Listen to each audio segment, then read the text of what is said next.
honestly, that boundary, like that's a stretch boundary that we just realized we weren't interacting in a way that was very healthy and esteeming and something that we very much value. So every point in the relationship, there are things that you need to like go forward on, go back. Oh yeah, we're missing this. Hey everybody, thanks for your little vote.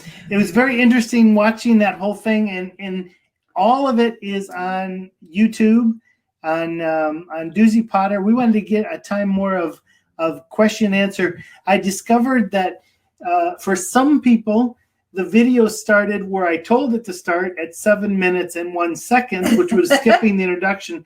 For some people, it started at 0, and I went on again, and it had started all over again. So I'm not quite sure about how it's our first time to do it, so feedback is great. Recording goes, but we loved the interview, and we thought it had such value for now.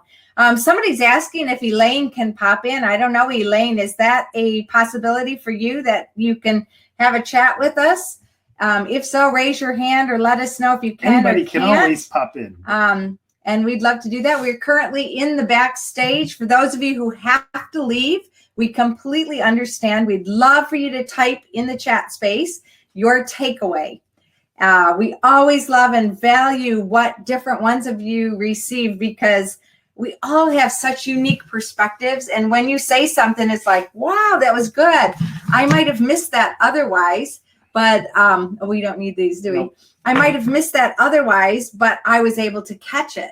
So please put your takeaways there. For those of you who can stay, we have lots of time and we can do a lot of backstage. We want to start with Lynn's emotional boundaries questions. But before we get there, we would love to have feedback from you who have showed up live today. This is kind of the end of relationship boundaries. We're not quite sure where it's going next week. We have some ideas, but we're not sure. What would you like more of? One of the ideas is to talk about relationship boundaries from a perspective of a single person who is not in relationship. How do you grow the person that you currently are, the being? How do I grow myself? How do I have self-care? How do I make choices? How do I be the person who God wants me to be, so that when I get in relationship, I'll have the right setup? Because many times we like go into relationship to have them help me and I help you. And many times you bring who you are into that relationship. Well, always you do. Simply said, what she's saying is that was a long way. Self-care is about the unique relationship you have with yourself. Yes. So there are two different ways to live. One is you live by design, that you choose the way you're going to live. You choose that, or you live by default. And so a really unique relationship that we could be looking at in the future would be your unique relationship with yourself. But we could go on a different topic as well. Basically put some ideas in there. We have a plan for the future, but we want to be able to integrate that with where you're at as well. Yeah, so we'd love to do that. And Lynn is asking, was that a replay? Not exactly a replay, but we took a chunk of the interview and we thought it was so valuable that we wanted to bring it back in. Some of you got all of the morning. That was not the plan. Somehow it didn't work the way it should have. It did, and for some people were right with us on the chat. Then I went and got on another device, and then I was 15 minutes almost behind, which was quite strange. Yeah, but all of those three that we were interviewing are currently sleeping. It's like 3 a.m. for them or something like that, or beyond. So they weren't available for this time. Elaine's going to try to switch to her computer. That's great. Lynn said, Matt said, it's a wild ride through the time loop of the universe. I love that. Matt, you have great sayings. And there was a lot of those comments going on. That's what I was looking like. What are you talking about? And then I would go there and I would get Susie's comments from the real time, and then the comments from the 15 minutes ago, and it'd be like, wow, this must be what God is like, be able to see all times at one time. It's just unbelievable. Okay, takeaway so far, Matt says, my takeaway, a relationship is not built on spitting alone. Quote by Dan. And Lynn has already written it out and put it on her dresser. For those of you who are here at previous Duzie Lives. We know that's where she puts her important things. And I already got a photo of it. Thanks, Lynn. Whoop, whoop. I love that. Michaela said, I didn't mind the replay. Would have been nice to see the chat space of the first run, though. And you can go on Duzie Live, and the first run, they won't be able to see the chat space, will they? If they go on... If you registered, you would have been able to do that. Yeah, if you registered for the first one, if someone wants the chat from the first one, you can write to us, and we can pull it off and send it to you. So if you want that. Yeah. So if you want the chat as well, so just send us an email.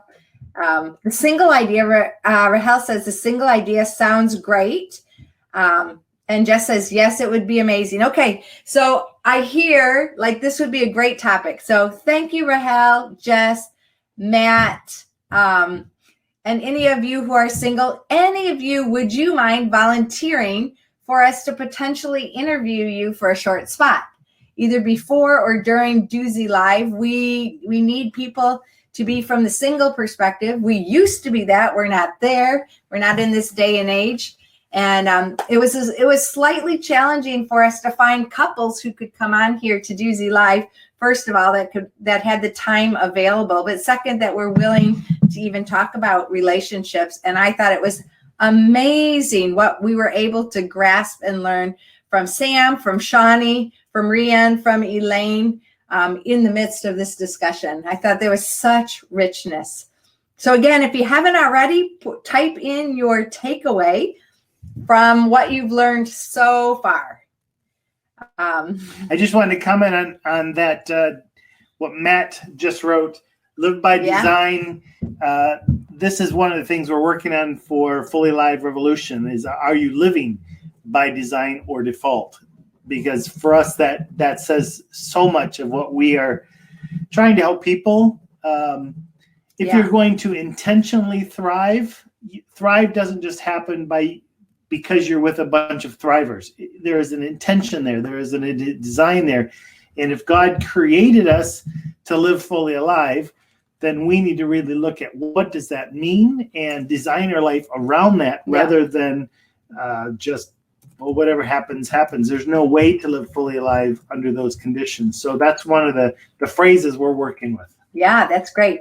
Okay, so we're going to jump to, I believe it was Lynn's question. Let me pop back to it. Emotional. Yeah, how do emotional boundaries work? What does it mean to have an emotional boundary? I'm very emotional. I would like to have the wisdom orientation first, and I'll be second voice. How about that? Okay. I don't know. You do too. Yesterday, Susie and I had a great, I can't really say great. We had a chat in the car. It was a hard one. And Susie was very emotional. And I had to put up a boundary. And I did not respond to what she was saying, frankly, because she didn't know what she was saying and she was processing. So I allowed an emotional boundary. What she is saying, I could get hurt about this. I am not going to go there. I am just going to listen. I am just going to ask questions. So I put up an emotional boundary to protect me from speaking out in some kind of a protection for myself. And I just put that up as if I'm not in this conversation. I'm sympathetic. I'm just listening. I'm just asking, just drawing out. That went for quite a while. And then later, I had to stop and say, now, what story are you telling yourself for her and for me? Yeah. And then we started from that place. So sometimes I think we get so involved emotionally before we even know what is being said. What story are we telling? If I would have immediately started responding to what she would have said, we would have gone to a very different place. And so sometimes those boundaries are, I'm going to protect myself by not following someone else's emotions so I can clearly hear and understand. So I think we have the right to do that. I think there are times where Susie and I in our life have been really hurt by other people. And one of us will set up a boundary that I won't go there. You today can go down. You today have the freedom to be depressed because this really hurts. This really stinks, but I'm going to stay up. And so one of us sets a boundary to protect the other. So there are a lot of different boundaries that we can set. That I think that could be a whole nother episode. That could be a book, setting emotional boundaries. Yeah. So Lynn said, so it's like taking a step back to be more objective and not becoming emotionally involved yourself. That could be one version of it. Actually, our discussion yesterday, and this was like a relationship boundary situation that we learned from even yesterday, 32 years into our relationship so far, and we're still learning. We're still really learning. So Elaine's on her way in, but I also want to just talk a little bit further about emotions. Hi, Elaine. Hi, guys. Oh, good. We can hear you. So we're talking about emotional boundaries still, and I'm just going to share, and maybe you have some words to also add in there, because I know you're great at this sort of thing. So first of all, thank you so much for sharing Rian with us this morning and letting him talk about you, how awesome you are, and about your relationship and just his perspective on it. And I know you have another beautiful side. But one more just thought, Lynn, for you, or in response to your question. Many of us in relationship, we go emotionally so far in the relationship. We give ourselves emotionally, we emotionally commit, or we feel so free to share anything and everything, when actually, just like physical boundaries should be slow to go with the commitment, emotional boundaries should also be. Sometimes people just share everything from the past, present, future, and they just bear everything emotionally, where the boundaries should be a little bit tighter while you're still starting in a relationship. And until you're really fully committed, there are parts of you emotionally that can be saved for later. For example, Josiah and Laura, Joshua and Saskia, our oldest son and daughter-in-law, when they got married, Saskia, in their wedding ceremony, she took out her journal and she read pages or portions of her journal of when she first met Joshua. These were very deep emotional feelings and thoughts. And she, up until that point of that wedding ceremony, had never shared those things with Joshua at all, even though they were engaged, getting married. That was like a saved emotional portion of herself that she shared with all of us who were present for that ceremony. It was very touching, very beautiful. And she just that was a boundary. She didn't want to go that far in sharing that emotional side of herself. So I think, Lynn, just to just share what you asked again, does having an emotional boundary mean you can't empathize and comfort when another person or is hurting or depressed? Definitely not. It's more of an emotional boundary. But maybe, Elaine, you want to speak about that a little bit? I think the way that you worded it was and explained it was wonderful. Thank you. That's a compliment coming from you, word genius. I think something that I had to learn on the ship with Rian was like with the emotional side of things, because there was so much going on in our own individual lives and then in the ship's function and the ship life, that then to add our relational life to that already large emotional list, I guess, so to speak, we had to choose sometimes in the day which emotions we had to focus on. Whereas sometimes the day was dedicated to his individual emotions or my individual emotions or the ship life emotions. And there were times where for instance, and I'm not sure if he shared this or not, when he first told me he loved me, he was just like, I can't hold this in anymore. And that was how it went. It was like, I can't do this anymore. I can't not tell this to you. I love you. And I was just like, oh, okay. Like, I love those words. Those are great. And I was just like, I needed to go. We were standing in the ocean at this point in time. And I went down in the water. And I'm like, what do I do with this? And because I wanted to say, my empathetic heart and my emotional heart was like, okay, I want to say I love you back because I mean it, but I don't know if I mean it quite in the way that you do. So I said it back, which I'm glad I did fundamentally, but it took me a while to catch up. It was like weeks or months before I actually was to the place that he was when he said, I love you. It was actually a while before I got that far myself. And it actually helped facilitate good communication for us afterwards, because then I had to kind of go honestly, like, okay, I love you, honey, but I'm not there yet. Good. Because there were times where then when I wasn't responding as emotionally deep, not even regards to I love you, he'd already gone further than me. And so then I had to go, okay, I'm not as far as you, but I will get there, but I need your help to get me there. Yeah. And so I think there's some things with emotional boundaries that if you can be aware of it, to hold yourself back in a healthy way. You don't necessarily want to put so many boundaries on it that it thus restricts your growth, because boundaries can restrict growth and boundaries can help provide opportunity for growth. And you have to decide in your relationship which boundaries are worth pushing so that you keep growing, and which boundaries are going to, if you have them, are going to then damage your emotional growth in your relationship. Because there were some things that I started responding really emotionally about, things that were going on in my life or in ship life, that it was like, I'm really glad I crossed that emotional boundary because I need you to respond to me. We need to have this be a part of our dialogue and our conversation. And then there were other things that we just had to pace or say like, hey, let's hold that off. Let's talk about that on date night when we know we have the time to focus, or go be with Papa first and then come tell me these things. We had to learn that dynamic. I think it's really important.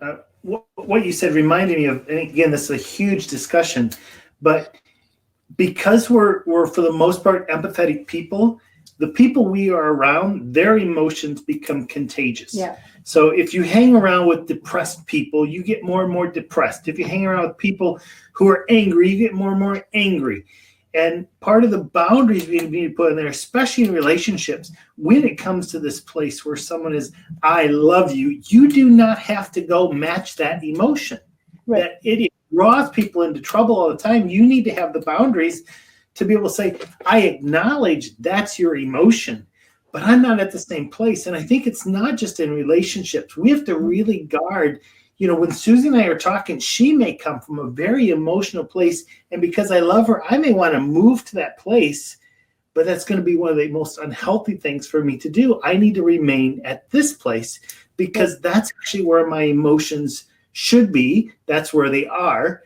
And as much as there's teaching on where you can't control your emotions, actually self-control is something you can do. You can feel incredibly hurt, but you don't have to drag everyone else down into it. Yeah. Actually, you need to move to people who will be rocks to say, yes, but there is light. And I think sometimes we who are more empathetic don't even realize we go down trails that we should not go down instead of bringing people up that we should bring up. So those are some of those boundaries that the more self-aware you are, the more you realize. And I think that's what's going on, especially in the nation right now with some of the uprisings and all that kind of stuff. There is injustice, but at the same time, there's a lot of people trying to match emotions, and it's causing a bit of fire. And I think there's a time and place for some of that, but there also needs to be people who go, I hurt so much for what you do, but I need to stay up here where I actually can bring you to a place of wholeness. And I think in relationships, this is one of the unique things about relationships, is that you always can have one person who stands the ground and says, let me help you into wholeness again, rather than let's both go underwater and see how long we can hold our breath. It doesn't last very long. Yeah. So I agree. We realize we're going long today, but the chat's still going and questions are going, and we've got Elaine. So we're going to go a little farther. And for those of you who have to leave, thank you so much. Don't forget to write your takeaway. And it looks like by request of you guys, we want to go towards something being single, not in relationship. And how do you do self-care in regards to relationship boundaries? If you have more ideas or requests about that, let us know. And for your information, Elaine, Rian did not tell about the I love you in the ocean moment. I don't think I've even heard that story, which is super cool. Thank you for sharing that. And I think another one of the relationship boundaries, the win that I see you guys having that Rian wasn't really able to talk about, is the way you guys are so long distance right now, but you continue date nights. Could you talk to us about date nights and how that helps you guys in relationship? Yeah. So since that I love you moment in the ocean, I have since caught up in my emotional expression.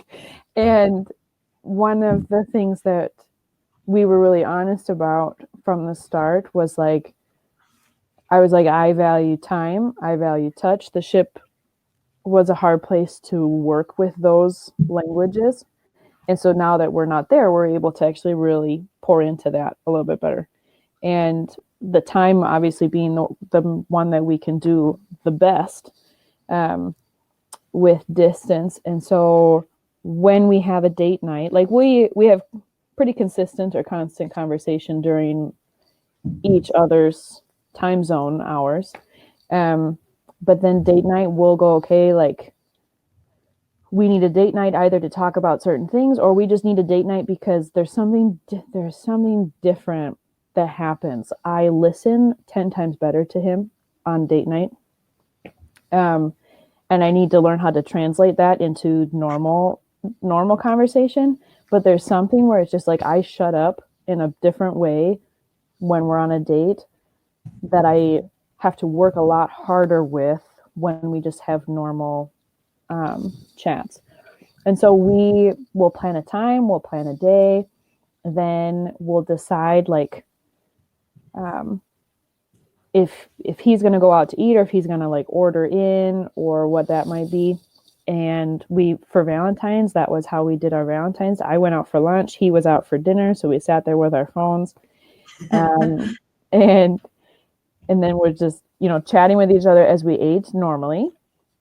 I still get ready. Like I'll put on a cute outfit and then I'll normally either send him a picture of it or like purpose that once we get on, it's like, yeah, this is like what I'm choosing, and then we'll, like right now we're working through our, like a premarital book. And so we often have that as part of the conversation.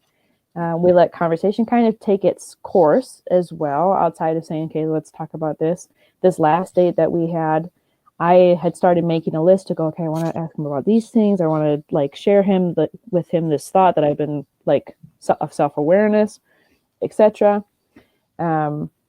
And so then I was like, okay, like, babe, like, do you mind if I like start working through this? And so then we have that.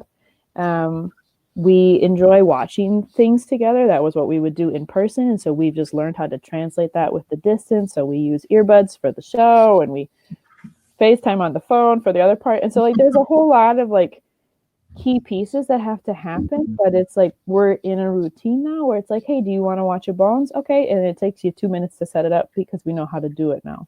Yeah. And so there's we've found we're able to create a different environment on date night that feels in a very it just feels a different has a different safety level than normal conversation does. And we'll purposely leave things for dates because we know that we've dedicated 2 to 4 hours for certain conversation to happen versus trying to fit it into my car ride to work or whatever. And so, and it's been really rewarding. It's time consuming. Sure. Like I'm still at the house here with the family, or I have to make sure I fit it in before work or whatever. But what it does for us and what it creates for us is so worth all of that. I think one of the things that I'm Love hearing that. you say is that there is the time in life for the spontaneous. Mhm. You need to have the spontaneous. Let's go do this. We didn't plan it. Let's talk about this. But if that is all we do, we're never going to get to some of the real root issues. And so within a unique relationship, you also have to have the intentional conversations, the conversations you may have to plan for. When you shut the door, those I think are too often in the world we live.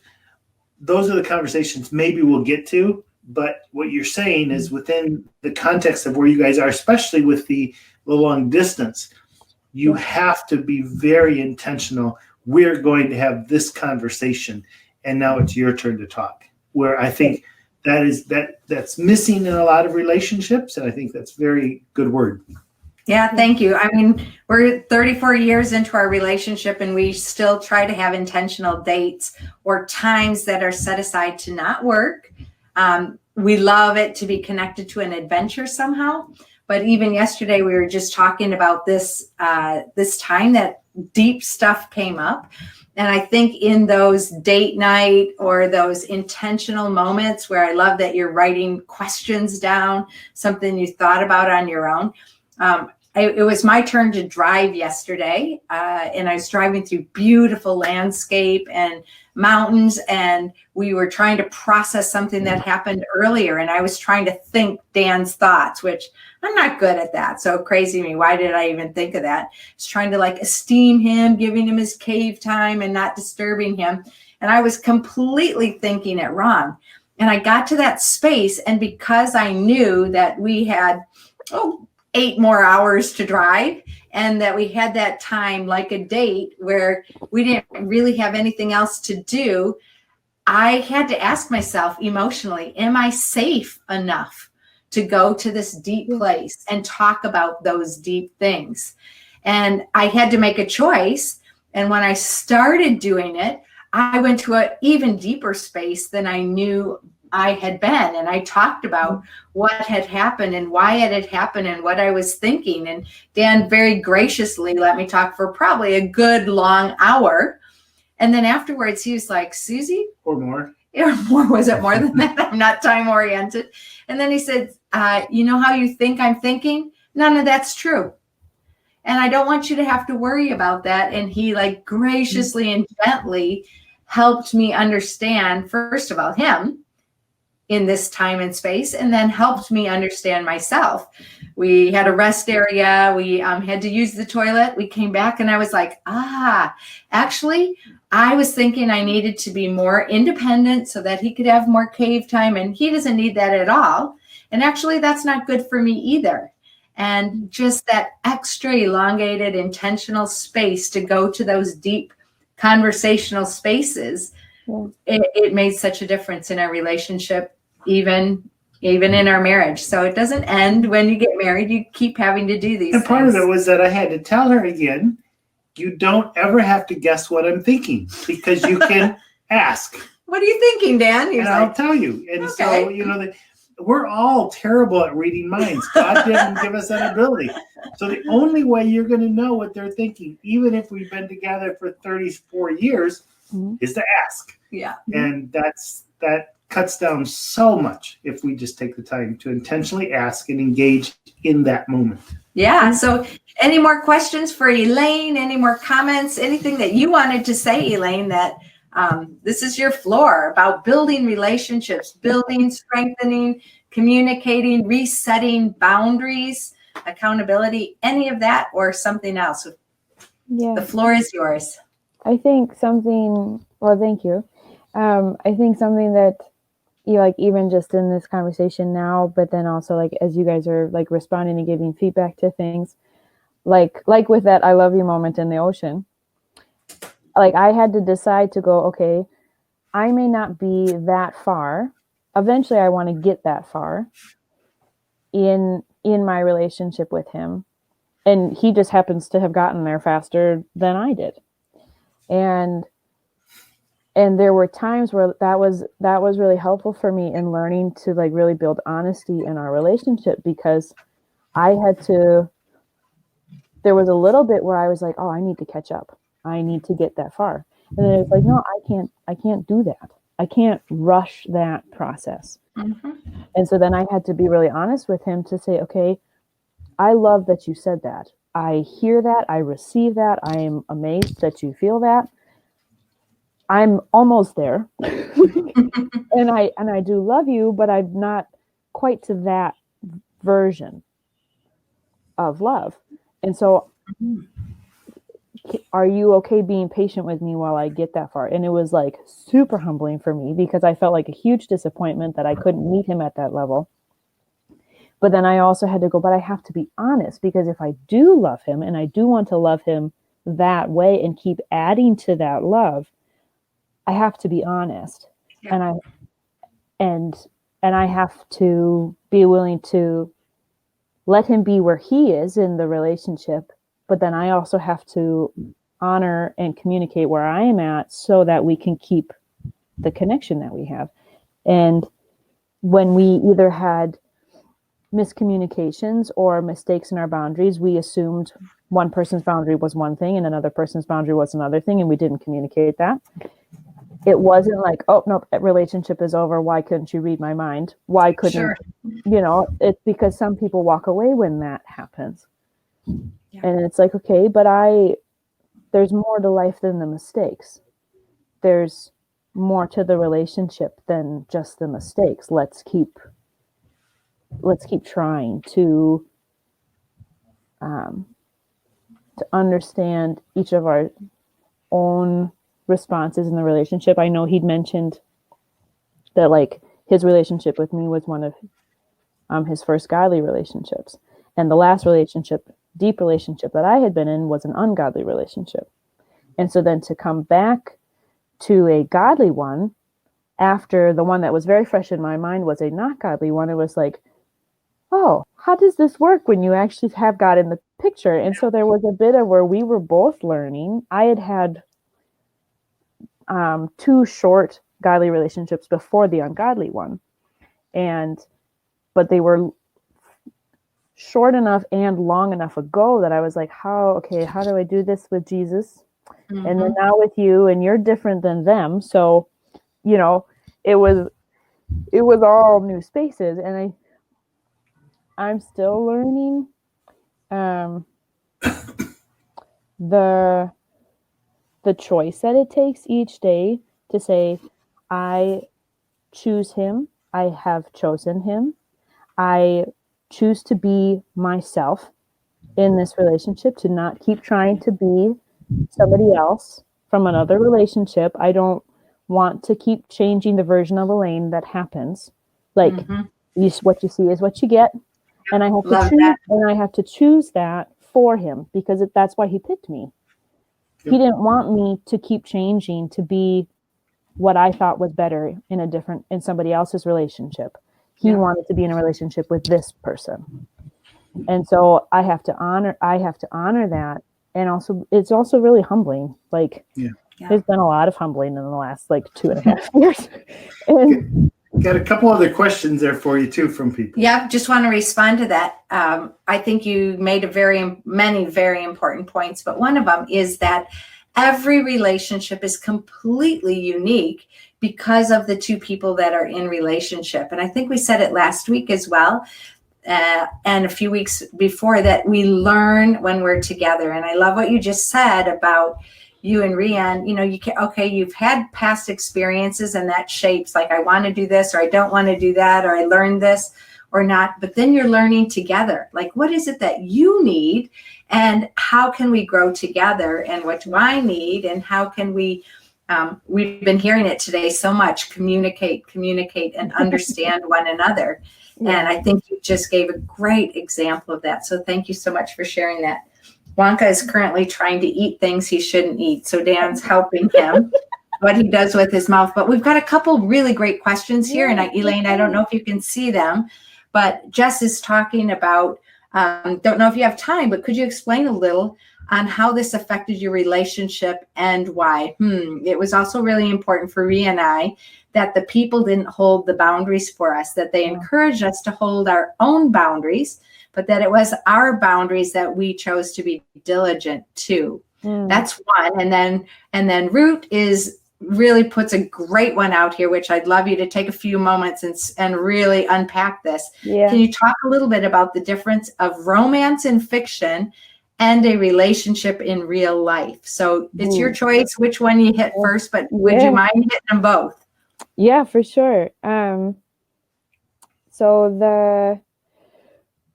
Great questions, girls. Yes, they are. So I think also know that like my answer is not like a be all end all type of answer. It's a so far answer. It's just a so far answer. I think B with like what I mean by like people not holding the boundaries for us. That was something where like Ryan and I had decided pretty early on it once, like we were friends for 8 months. And then he was like, okay, can we like move past this now? And then we just kind of, after about 2 weeks of like trying to move past just being friends, we had a very intentional conversation to go, do we think that this can move past being more than friends? Because he was 27, 28, I was 25-ish. And we were like, we're either going to do this or we're not. And like, we don't necessarily have to commit to marrying each other now, but if we're going to do this, then we should think of that as we might end up there. And what are we willing to do or share to get us that far? Then, so we had made that we had made that boundary decision ourselves. And then, depending on the environment that you're in, other people sometimes decide what your boundaries should be. And there's the boundaries that the Lord has decided for us. And then there's the boundaries that you decide in your own relationship as individuals, as a together. And then there's the boundaries that other people like to kind of place over those sometimes to say, no, this is what your boundaries should be. So that's a bit of what I mean by that, where Rihanna and I had to go, what are the boundaries that we know are right? What are the boundaries that we know are healthy for Elaine? And what are the boundaries that are healthy for Rian? That doesn't always include everybody else's boundaries. And so we had to decide what are the ones that matter for us. What are the ones, and sometimes people agreed with those and sometimes they didn't. And we had to go, you know what, if these are the boundaries that between the Lord and the two of us that we have decided, we're glad to learn and have dialogue and have conversation and accountability from other people. But when other people decide what those boundaries are, it becomes very hard to actually have that be a part of your relationship versus just a choice of obedience to say, sure, I'll do that. But then there's not always heart behind that. And we found that when we placed our own boundaries and we worked on those own boundaries with the Lord, there was a lot more heart behind that and a desire to achieve that boundary versus just doing it because somebody said so. If that makes sense. So great, Elaine. Yeah, I just took out of that. You considered them and you decided whether they were right for you or not, but you had God in the inclusion of that. And wow, what an example. And that how you talked about the heart and the desire for the boundaries, just like one of the parts of the Fully Alive Revolution includes having our values and our actions, or our values and our rhythms, that we don't just do things to do them, but we actually have the heart behind it, or that we value those things for ourselves. And you've spoken to that so beautifully. And then you take that and you put that into action, and your repeated actions or your rhythms that are so value and rhythm connected, like you were saying, the heart and the desire for those actions that you've chosen together and together with God. So, wow. Write a book on that one. That's really good. Get another book. You should read. Get another one. I'll edit it. But yeah, Yeah. and I think like So Madam Brown says, super, makes sense. Thank you for explaining. oh, good.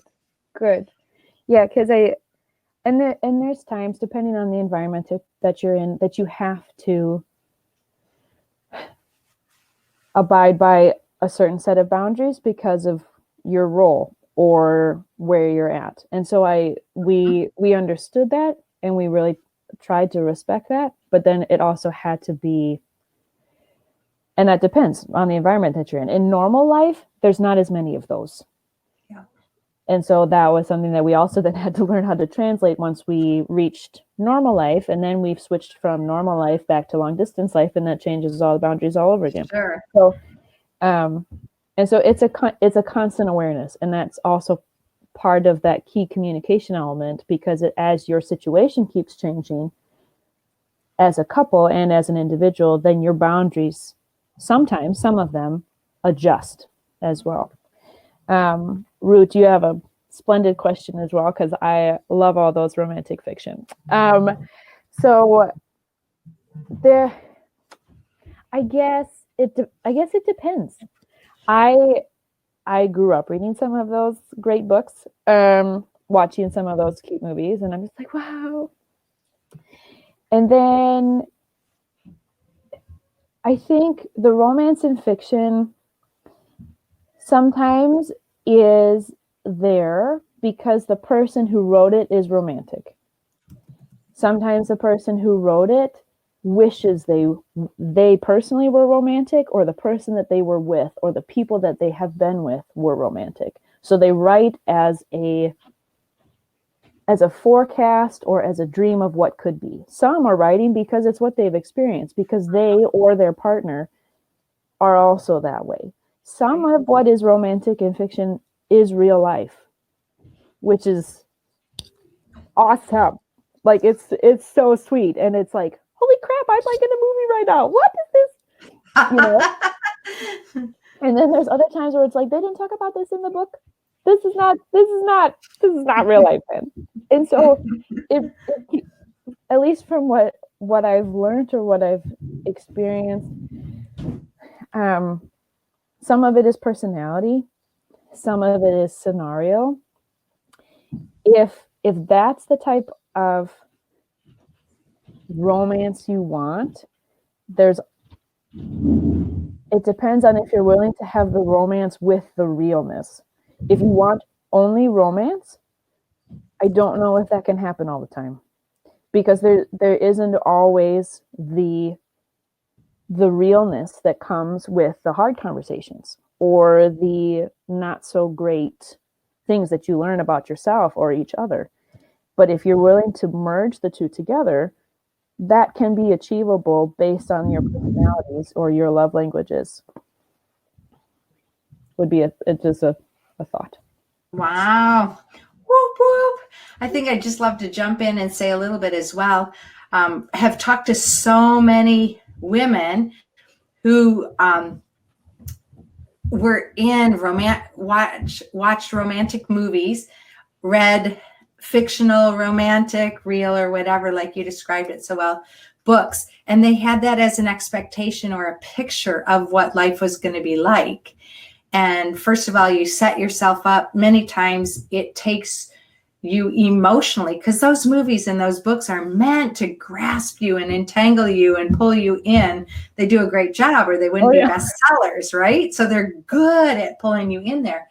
But they kind of set you up for a bit of unreality, like Elaine just talked about. Or in movies, many times in a romantic movie, you see the highlight reel of somebody's relationship, if it's a real good one.